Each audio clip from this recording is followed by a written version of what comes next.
할렐루야. 예, 우리 하나님께 영광의 박수 올려드리겠습니다. 예, 우리 24년도 첫 번째 금요 성령 집회, 우리 마중물, 우리 첫 제단을 주님께 드리는데, 우리 하나님께서 이 첫 제단을 드린 우리 성도들을 잊지 아니하시고 올 한 해 하나님의 놀라운 것들로 갚아주실 줄 믿습니다. 우리 한번 마음의 손을 얹고 하나님께 이렇게 한번 고백합시다. 주님, 제 얼굴 기억하시옵소서. 시작. 주님, 제 얼굴 기억하시옵소서. 아멘. 여러분, 오늘 하나님이 특별히 얼굴 도장 찍으시는 거예요. 우리 연초부터 누가 나왔나 보시는 거예요. 저도 오늘 금요성령 집회 준비하면서 오늘 어떤 얼굴들이 나올까, 누가 나오든 그 영혼들은 복된 영혼들이다, 그 마음으로 축복하면서 오늘 있었는데, 여러분 서로 바라보시면서 올 한 해 대박 나실 겁니다. 시작. 우리 한 번 더, 올 한 해 주님 안에서 대박 날 겁니다. 시작. 아멘. 여러분, 이 대박이 쌓이고 복리가 되고 해갖고 우리 금요성령 집회 재단이 쌓이면 쌓일수록, 그 기름이 채워지면 채워질수록 하나님께서 올 한 해 놀랍게 역사하실 줄 믿습니다. 여러분, 이왕 처음 첫 단추 끼셨는데 중간에 이빨 빠지 마시고, 중간에 이빨 빼지 마시고 차곡차곡 쌓아보세요. 차곡차곡. 요즘에 보니까 그 어떤 사이트가 있는데, 그 사이트에 오랫동안 로그인을 안 하면 계정이 휴면이 되더라고요. 오늘도 저한테 문자가 왔어요. 위메프라는 그 쇼핑 그 있잖아요. 거기 제가 이용한 지 꽤 됐는데, 거기서 이제 날라왔더라고요. 뭐 1년 동안 뭐가 없어서 휴면이 됐다고. 그래서 그거를 다시 고치려면 뭐 들어가서 또 자기 인증하고 뭐 이렇게 해야 된다고 그러더라고요. 우리가 이게 그 첫 재단을 이렇게 주님께 쌓았는데 중간중간에 이게 빠지고 안 나오고 이러다 보면 또 휴면 계정 들어가는 거예요. 또 그것도 하려면 또 자기 인증해야 되지, 또 하나님 내 얼굴 기억하냐고 물어봐야 되지, 또 뭐 이것도 해야 돼요. 여러분, 그럴 필요 없어요. 그냥 금요일은 그냥 딱 정해 놓으세요. 내가 복 받는 시간, 내 일주일에 가장 귀한 시간, 내 모든 문제를 해결하는 시간. 할렐루야. 여러분, 올 한 해 금요 성령 집회 가운데 놀라운 일들이 있을 줄 믿습니다. 24년도에는요 화성 금성, 제가 이제 뭐 주일날도 말씀드릴 거지만 특별히 이 금요 성령 집회에 정말 사활을 다하려고 합니다. 결국 우리가 신앙생활이라고 하는 거는요 육적인 것들로 결판이 나는 게 아니에요. 아무리 뭐 육적인 것들로 잘 풀리면 뭐합니까? 영이 막혀 있는데, 영이 그냥 시커먼 것들로 그냥 기름때가 덕지덕지 붙어 있어 갖고 그 모터가 돌아가질 않는 거예요. 지금 교회 차가 그래요. 얼마 전에 그 검사를 맡았는데 그냥 시꺼먼 연기가 나오는 거예요. 왜 그런가 보니까 이제 이게 때가 벗겨지질 않는 거예요. 여러분, 그게 영적으로 막힌 것 똑같아요. 그러니까 신앙으로 나는 것들이 썩은 열매가 나는 거예요. 교회 예배 드리고 왔는데 막 욕을 하고 똑같이 세상 가운데 막 하나님의 신령한 것들이 나타나지가 않는 거예요. 왜 그러냐면 영이 막혀 있기 때문에 그래요. 영이 뚫어지지가 않는 거예요. 보일 작업이라고 하죠. 보링 작업. 그 엔진 닦는 거 보링 작업이라고 하잖아요. 그러니까 우리가 이 기도회나 말씀을 통해서 우리의 영혼을 보링하는 거예요. 깨끗하게. 오늘도 그 말씀인데요.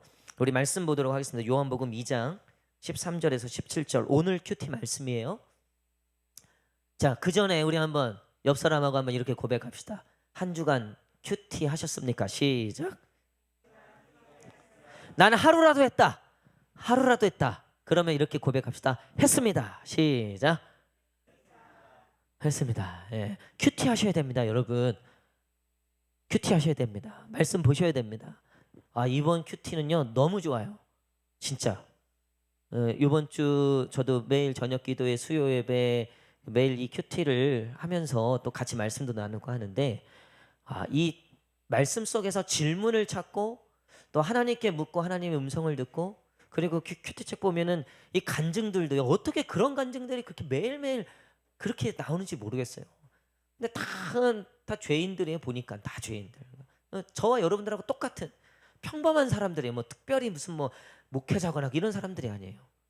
근데 다 하나같이 다 간증이 뭐냐면 말씀으로 거듭났다는 거예요. 말씀으로 문제를 해결했고 말씀으로 삶에 변화가 생겼다는 거죠. 그걸로 인생이 완전히 바뀌었다는 그런 간증들이 어떻게 매일매일 그렇게 실리는지 모르겠어요. 여러분, 우리 교회도 그런 간증들이 이제 매일매일 나타나게 되기를 간절히 축복합니다. 우리 요한복음 2장 13절에서 17절 우리 다 함께 한 목소리로 읽겠습니다. 요한복음 2장 13절에서 17절 시작.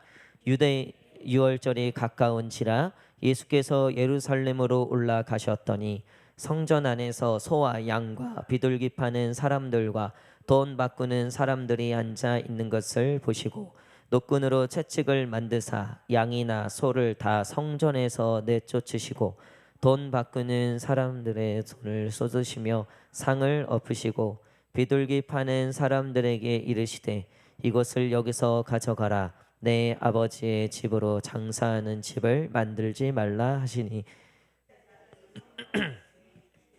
사모하는 열심히 나를 삼키리라 한 것을 기억하더라. 아멘.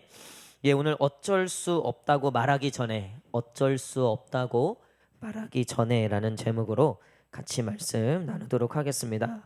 오늘 성전 정화 사건이죠. 여러분들 잘 아시는 예수님이 이제 공생애를 시작하시고 사실 이 성전 정화 사건은 예수님 일대기의 이제 마지막 장면쯤에 나오는 거예요. 그래서 마태, 마가, 누가는 끝부분에 나와요. 예수님이 이제 십자가지로 예루살렘에 올라가셨을 때.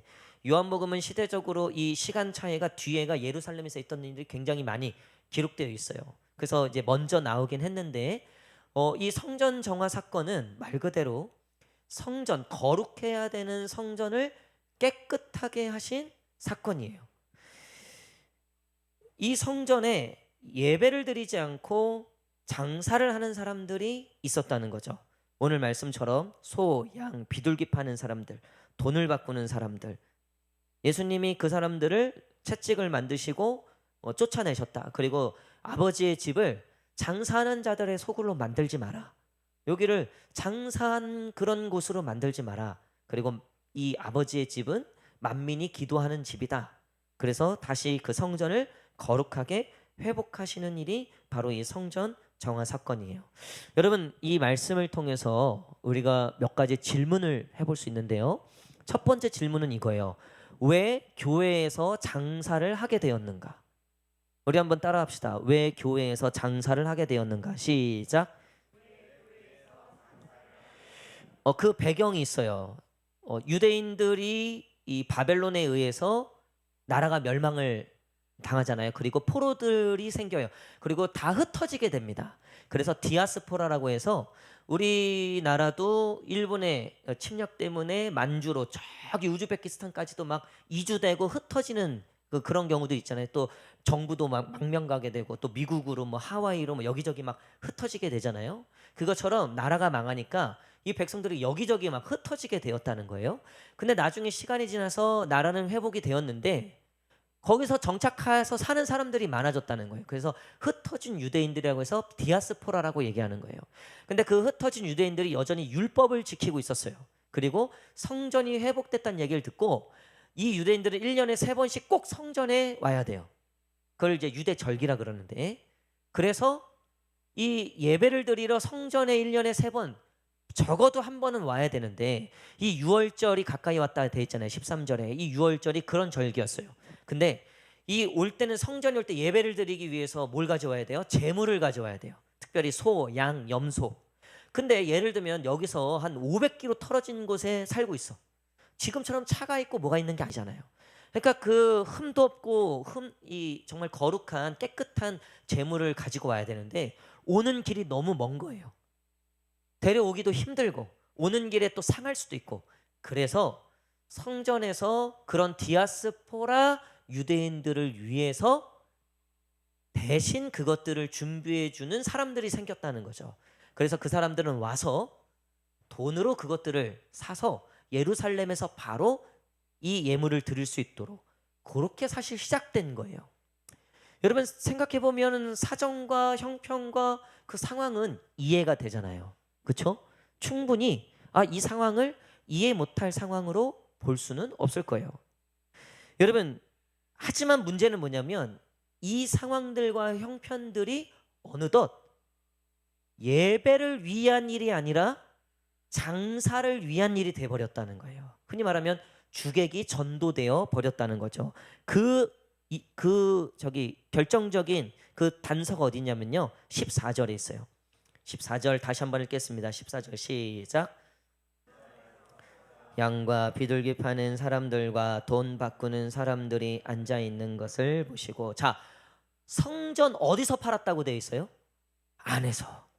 처음에는 밖에서, 당연히 성전 안은요 거룩한 곳이기 때문에 사실 아무나 들어갈 수도 없었고, 그리고 함부로 그것들을 내어주지도 않았어요. 여러분, 저 어렸을 때는요, 여기 단 있죠. 여기 성전 단이잖아요. 저 어렸을 때만 해도요, 우리 아동부에서 막 놀다가 누가 여기 모르고 올라갔어. 그러면 그날은요 전체 다 긴장하는 거예요. 아마 어렸을 때 기억나실 거예요. 여기 단은 절대 목사님 외에는 올라갈 수 없었어요. 마치 제사장 외에는 성소에 들어갈 수 없었듯 굉장히 거룩함의 상징이었단 말이에요.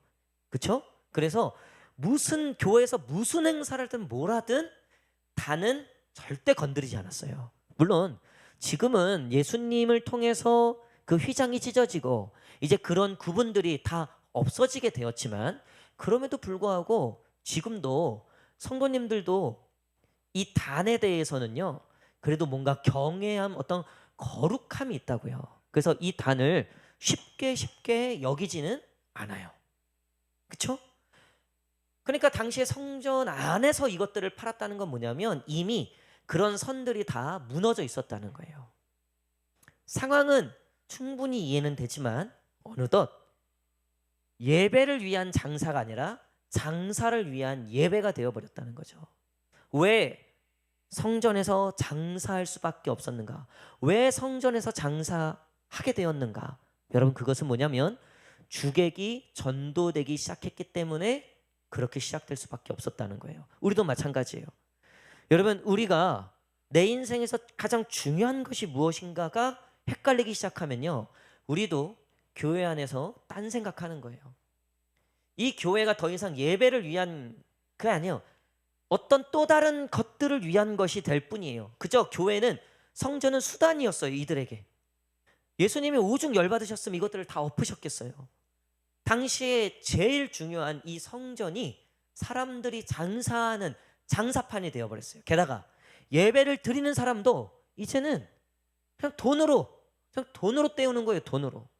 제가 전에 목회하던 곳에서 한 집사님이 계셨는데 이분이 가끔 큰 헌금을 하실 때가 있어요. 큰 헌금을. 근데 이분이 나중에 간증하시는 거예요. 나중에 이분이 그것들을 회개하고 간증하신 건데, 자기가 사실은 굉장히 안 좋은 습관에 빠졌었다는 거예요. 그게 뭐냐면 이 룸사롱 같은 데를 갔던 거예요, 이분이.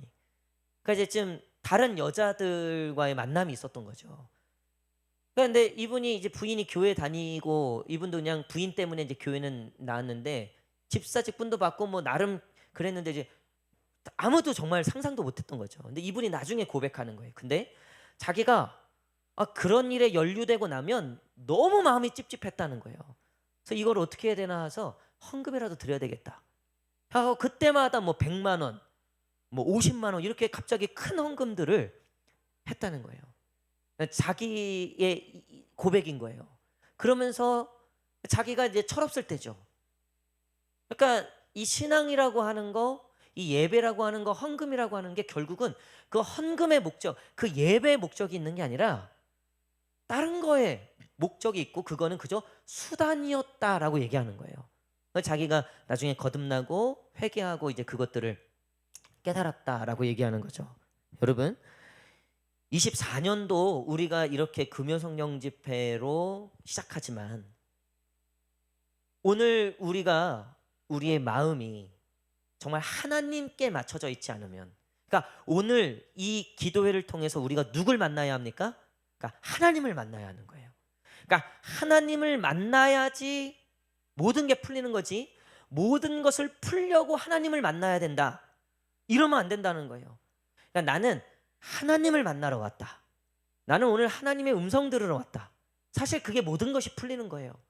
그러니까 내가 예배 드리려고 지금 이 예물을 사는 거지, 그리고 내가 예배를 위해서 이 예물을 파는 거지, 그게 아니라 내가 예물을 드리려고, 아니면 예물을 팔려고 내가 예배에 왔다, 그냥 이거 때우려고 왔다, 이런 마음으로는 우리가 하나님의 그 거룩함을 이룰 수 없다는 겁니다. 왜 장사하게 되었는가? 왜 결국 하나님께 책망받게 되었는가? 왜 예배 열심히 헌금했지만, 왜 열심히 그곳에서 봉사하고 헌신했지만 왜 아무것도 남지 않았는가? 왜 아무런 응답이 없는가? 여러분, 우리가 이 주객전도, 여러분 왜 장사하게 되었는가? 이 질문에 우리가 분명하게 대답할 수 있어야 한다는 거예요. 사랑하는 성도 여러분, 처음에가 중요해요. 그래서 첫걸음,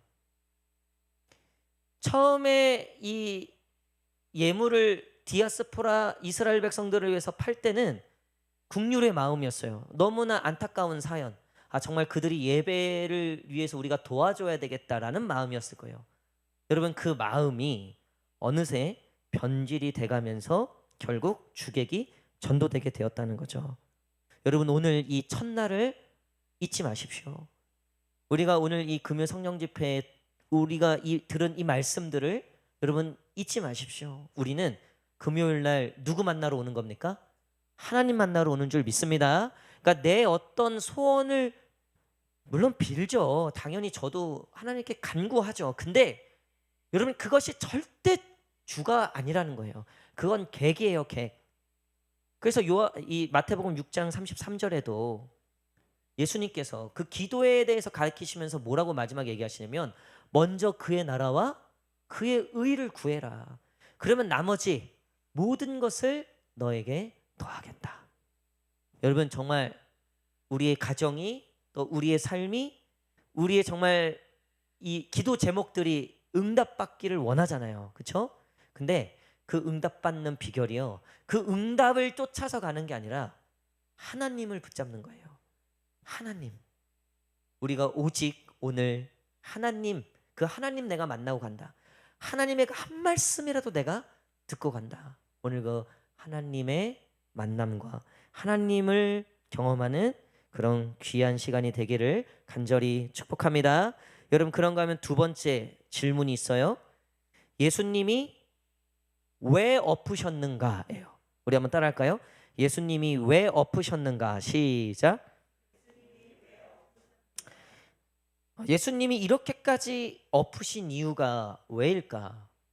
예수님이 이렇게 화내시면서 경노하시면서 그것들을 다 들러 엎었다고 돼 있잖아요. 이거는 성경의 전체를 봐서 예수님이 이렇게까지 경노하시는 경우가 없었거든요. 왜 그러셨을까? 여러분, 예수님이 가장 싫어하시는 게 뭐냐면 가증스러운 거예요. 그러니까 위선인 거죠, 위선. 우리도 인간관계 하면서 환멸을 느끼는 게 뭐예요? 위선이 느껴질 때잖아요. 위선이 느껴질 때. 예수님이 겉으로는 하나님을 예배한다고는 하지만 정작 하나님을 예배함이 없었던 이 장사하는 자들을 향해서 경노하시고 분노하고 계셨다는 거죠. 그래서 엎어버렸다는 거예요. 여러분, 만약에 하나님이 오늘 우리를 만나신다면 하나님은 분명히 엎으실 수도 있어요. 우리의 죄악된 모습들, 주객이 전도된 모습들을 하나님이 오늘 엎으실 줄 믿습니다. 근데 이게 엎어지지 않으면 거룩한 성전이 될 수 없다는 거예요. 예수님이 엎으신 이유는요, 사실 열받은 것도 있었죠. 하지만 그거보다 더 궁극적으로 이 성전을 회복하기 위함이었고, 이 성전을 거룩하게 하기 위함이었다는 거예요. 전에 한 청년이 이러는 거예요.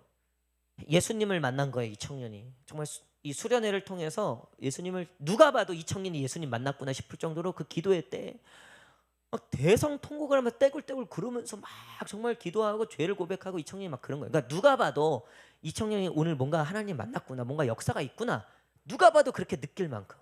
그러니까 다들 이제 이 청년이 앞으로의 이제 이 수련회 끝나고의 삶이 궁금해지는 거예요. 이 청년이 과연 어떻게 변할까, 어떻게 할까. 근데 이 청년이 진짜 많이 변하는 거예요. 진짜 삶에서 정말 많이 변해가는 거예요. 근데 나중에 이 청년이 저에게 밥을 먹으면서 한 말이 뭐냐면, 목사님 근데 너무 힘들다는 거예요. 뭐가 힘든가 보니까, 예수님 정말 인격적으로 이 거듭나기 전에는 다 쉬웠대요. 뭐 욕하는 것도 쉬웠고 세상 사는 것도 쉬웠다는, 고민이 별로 없었다는 거예요. 그냥 뭐 내가 하고 싶으면 하고 내가 하기 싫으면 안 하고. 사실 신앙도 그랬다는 거예요. 내가 하고 싶으면 하고 내가 하기 싫으면 안 하고. 요즘 다 그렇잖아요, 여러분. 그렇잖아요? 근데 진짜 하나님을 만나고 나니까요, 내가 하고 싶어도 못할 때도 있고 내가 하기 싫어도 해야 될 때가 너무나 많다는 거예요. 그게 사실은 너무 힘들었다는 거예요. 이게 엎어지는 거예요. 여러분, 하나님을 진짜 만난 사람들은요, 엎어지게 돼 있어요. 뒤집어지게 돼 있는 거예요. 여기 보면 15절에 노끈으로 채찍을 만드사 양이나 소를 다 성전에서 내쫓으시고 돈 바꾸는 사람들의 돈을 쏟으시며 상을 엎으시고, 이 엎으시고의 헬라어가 바로 뒤집다라는 뜻이에요. 여러분, 오늘 뒤집어질 준비가 되신 분들을 하나님이 뒤집으실 줄 믿습니다. 여러분, 근데 생각해 보면요, 우리가 세상이 변해야 된다라고 생각하잖아요. 요즘 세상이 얼마나 정말 문제가 많습니까? 그러면서 세상이 바뀌어야 돼. 세상이 뒤집어져야 돼. 우리 자녀들도 그래서 저 한번 뒤집어져야지, 저 정신 차리. 우리가 보통 그렇게 표현하잖아요. 여러분, 우리가 진짜 거룩해지는 거는요, 하나님 안에서 우리가 뒤집어질 때예요. 할렐루야. 하나님이 왜 이렇게 엎으셨는가? 그것은 하나님이 분노하시고 그 죄를 보시고 참지 못하시는 그 공의의 하나님의 성품도 있으시지만, 궁극적으로 하나님은 이 백성을 살리시고 이 성전을 살리고 이 거룩함을 회복하기 위해 이 성전을 엎으신 줄 믿습니다. 여러분, 우리 교회도 하나님 안에 엎어지기를 축복합니다. 이게 엎어진 게 나쁜 뜻이 아니라 하나님 안에서 엎어지는 거예요. 여러분, 사도 바울 보세요. 그가 다메섹 도상에서 엎어지지 않았으면 여전히 사울이에요. 여전히 하나님의 뜻이 뭔지도 모르고 지 잘났다고 열심히 신앙생활하는데 하나님 욕먹이고 있는 거죠. 그가 엎어지니까 사도 바울이 되는 거예요. 여러분, 베드로 보세요. 엎어지기 전에는요, 지 마음대로 살았다고요. 지가 열정 있을 때는 내가 하나님 위해서 죽겠다 하면서, 또 지 상황, 지 코가 석자가 되니까 도망가고, 아주 막 지들 마음대로. 제자들이 다 그랬잖아요. 근데 그 제자들이 그 마가의 다락방에서 엎어지니까 어떤 일이 일어납니까? 이제 더 이상 자기 뜻, 자기 생각대로 사는 게, 이게 쉽지가 않아요. 제가 중학교 1학년 때 예수님 만나고, 저도 나름 이렇게 말도 잘하고, 원래 중학교 때는 친구들 사이에서 또 이렇게 말로 죽여야지 또 나름 먹어주잖아요. 말로 죽이고, 제가 말로 참 말로 많이 제압하고 막 이러고, 또 거기에 욕도 좀 섞어가면서, 이 개나리 뭐 시멘트 뭐 그런 거 있잖아요. 여러분들 잘 하시는 거. 근데 제가 중학교 1학년 때 정말 성령 체험을 하고 거듭나고 나서 제가 욕을 하려고 그랬는데 뒤에서 제 혓바닥을 누가 확 잡아 당기는 것 같아요. 욕을 못 하겠는 거예요. 욕을. 두려운 거예요. 제가 이전하고 똑같이 살려고 하니까 두려운 거예요. 무서운 거예요. 내가 이렇게 살면 안 되는데, 내가 이러면 안 되는데. 여러분, 뒤집어진 사람들의 간증들을 물어보면요, 거의 다 비슷해요. 이전의 삶을 살고 싶어도 못 살아요. 여러분, 그게 복인 줄 믿습니다. 여러분, 24년도에는 여러분들의 성질이 바뀌기를 축복합니다. 여러분, 성질 고치셔야 돼요. 집에서 성질 고치셔야 돼요. 회사에서 성질 바꾸셔야 돼요. 예수 믿는 사람들은요, 성질이 바뀌는 사람이에요. 강창욱 교수가 그 뭐 알츠하이머 아니라 그러더라고요. 다행이죠. 네. 근데 어쨌든 그 강창욱 교수가 얼마나 강의를 잘합니까? 정말 듣고 있으면 재밌고 힐링이 되고, 또 관계에 대해서 여러 가지로 참. 근데 그 강창욱 교수가 얘기하는 그 근거가 뭐냐면요, 사람은 안 변한다는 거예요. 사람이 변하기가 정말 어렵다는 거예요. 특히 승질 바꾸기가 진짜 어렵다는 거예요. 그 고집을 꺾는 게 진짜 어렵다는 거예요. 당연히 어렵죠. 그 죄가 그냥 쇠사슬을 가지고 묶고 있는데, 그거를 쓴뿌리가 그냥 그것들을 꽉 쥐고 있는데, 그거요 못 바꿔요. 그거요 못 바꿔요, 여러분. 죽을 고비를 넘겨도요 승질 못 바꿔요. 그 100명 중에 하나 정말 바뀔까 말까? 여러분, 근데요, 하나님이 엎으시면 변하는 줄 믿습니다. 여러분, 그래서 우리는 엎어져도 어디예요? 엎어지면 천국. 자빠져도 어디? 천국. 걸려 넘어져도 어디? 천국. 여러분, 하나님이 우리를 엎으실 때가 있어요. 저는 24년도에 우리 성도님들을 하나님이 엎으시고 바꾸시고 우리의 영을 정말로 변화시키시고 24년도에는 하나님의 정말 사람으로 살지 않으면 견딜 수 없는 그런 은혜가 저와 여러분 가운데 있기를 간절히 축복합니다. 여러분, 예수님이 왜 엎으셨는가? 분명히 예수님은요, 죄악을 싫어하세요. 우리의 죄를 분명히 회개하기를 원하십니다. 그냥 넘어가지 않으세요. 철저하게 우리의 죄를 회개케 하세요. 구렁이 담 넘어가듯 절대 넘어가지 않아요. 그래서 우리가 보통 예수님을 처음 만났을 때 죄를 고백하는 거죠. 여러분, 예수님이 이 땅에 오셨을 때 제일 처음 선포하신 말씀이 뭔지 아세요? 이 공생애가 시작되시고 세례 요한의 세례를 받으시고 제일 처음 선포하셨던 게 회개하라, 천국이 가까이 왔도다. 여러분, 우리가 엎어진다는 것은, 이 성전을 정화하신다는 것은, 제가 아까도 말씀드렸듯이 그 엔진을 보링하듯이 우리의 영혼의 이 죄악의 때들과 이 거룩하지 못한 습관들, 또 하나님이 기뻐하지 않을 만한 우리의 이 성정과 우리의 성품과 우리의 이 성질과 우리의 이 기질들을 오늘 예수님께서 찾아오셔서 그것들을 엎으시고 그것들을 닦아내시고 그것들을 소독해내시고 그것들을 뽑아내실 줄 믿습니다. 여러분, 그렇게 뽑아내고 나면요, 연비가 높아지는 거예요. 차 보링 한번 하면요, 연비가 2kg, 3kg 높아진다는 거예요. 차도 부드러워지고요, 쿠션감도 좋아지고. 실제로 우리가 그렇잖아요. 저희가 오늘 드디어 집에 청소기를 샀습니다. 전에 청소기 있던 게 시원치 않았는데 계속 그래도 틀면 한 1분은 써요. 이게 배터리가 다 떨어. 그래도 그 1분 또 팍 하다가 또 충전해 놓고 또 1분 탁, 어쨌든 그렇게 하다가 이제 더 이상 한계에 부딪혀서 오늘 드디어 청소기가 왔어요. 야, 청소기가 새 거니까 어때요? 막 쌩쌩하잖아요. 휘 하고 막. 그런데 거기 설명서 보니까, 제가 설명서 보니까 가끔 이 청소기가 시원치 않을 때가 있다는 거예요. 그러면은 두 가지를 체크해 보래요. 첫 번째는 배터리를 체크해 보라는 거예요. 배터리를. 그리고 두 번째는 뭐냐면 그 청소기 롤러에 머리카락이나 먼지가 꼈을 때 그게 시원치 않아질 때가 있다는 거예요. 그래서 그거를 빼서 그 머리카락이나 그것을 빼주라는 거예요. 이게 성령의 음성으로 저한테 확 오는 거예요.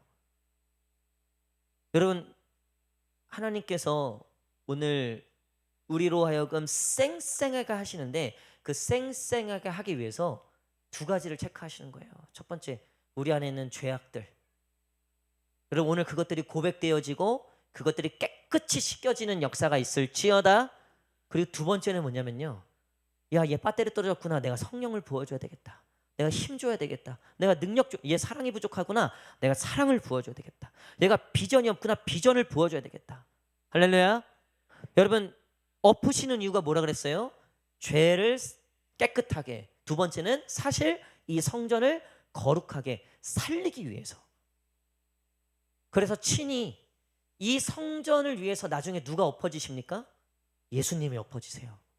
이 성전을 성전되게 하기 위해서, 이 장사하는 이 강도의 소굴이 된 성전을 성전되게 하기 위해서 예수님이 친히 그 성전의 휘장을 찢으시고 당신이 그 어린 양의 단번에 드리는 그 보혈이 되셔서 저와 여러분들을 언제든지 그 하나님의 보좌 앞에 나아가게 진정한 성전이 되도록 우리를 그렇게 바꿔주시기 위해서 당신이 그 십자가에서 친히 그 희생을 하신 줄 믿습니다.